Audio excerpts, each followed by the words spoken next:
Today we're taking a look at what might be the best value camera for YouTube in 2021.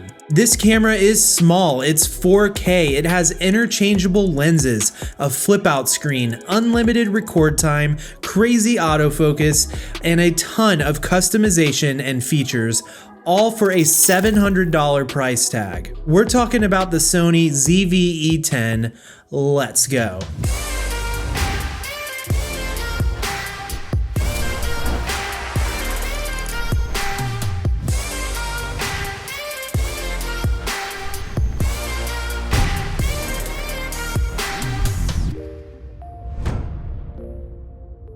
Alright, welcome back to the channel. As mentioned before, today we are talking about the Sony ZVE10.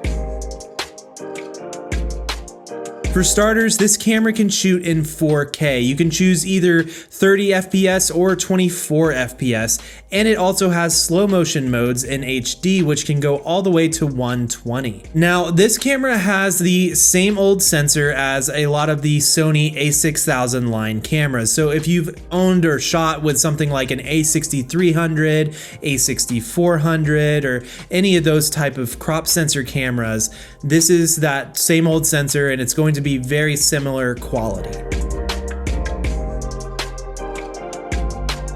I actually am a big fan of the form factor of this camera. It is smaller than the a6000 counterparts, and it has a flip out screen, which makes it way easier for filming yourself. The downside of this smaller form factor is that we do lose out on the EVF, the electronic viewfinder, which means the only way we can see what we're doing is from the screen itself, and it's honestly not the sharpest ever. And you may be thinking, well, what does the EVF matter for video? Well, if you've ever been trying to shoot out in the bright daylight, it's very, very helpful to have an EVF. It kind of gives you a clearer, easier way to see your image right up close, and it's usually a better display than that of the screen. This form factor keeps the battery and SD card in the same slot, which is very similar to a lot of the other crop sensor bodies, but it's actually a pro compared to its predecessor, the ZV1, because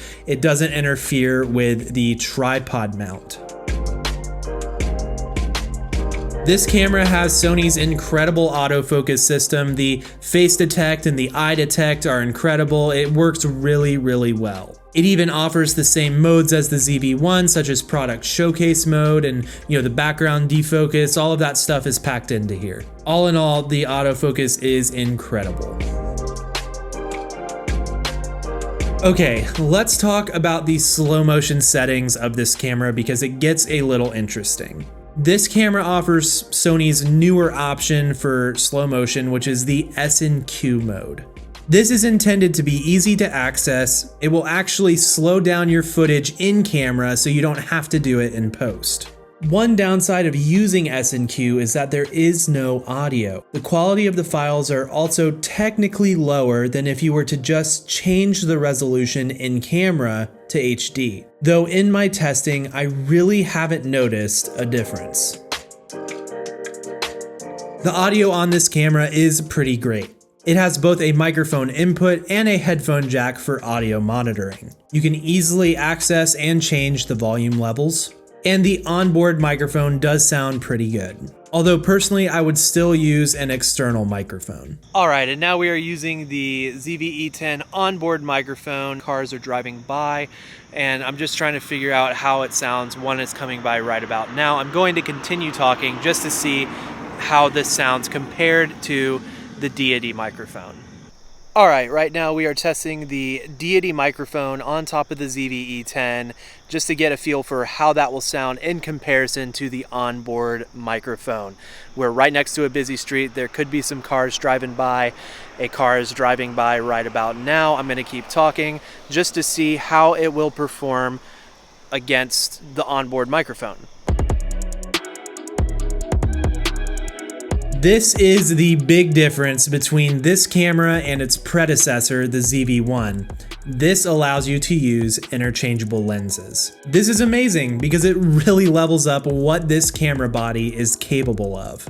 Compared to the ZV1, with the use of lenses, you can really upgrade the quality from this camera. But it's not like it instantly is there when you buy it. You still have to pay for it. Here is a talking head studio shot using the kit lens. And now I'm gonna switch it to something nicer, like a Sigma 16mm 1.4. This is an insane upgrade. And it's actually the same lens I'm using for this talking head shot here. This is an amazing camera body for the price especially, but you don't get to unlock its full potential until you start putting some lenses on it. This camera uses those same old crappy small Sony batteries. When I heard that these were the batteries this camera was using, I was so bummed out. As somebody who's used these batteries with shooting live event gigs that are, 8 to 10 hours long, like weddings, I will, be carrying like 20 of these, and they just don't really last that long. But with that said, they did something with this camera.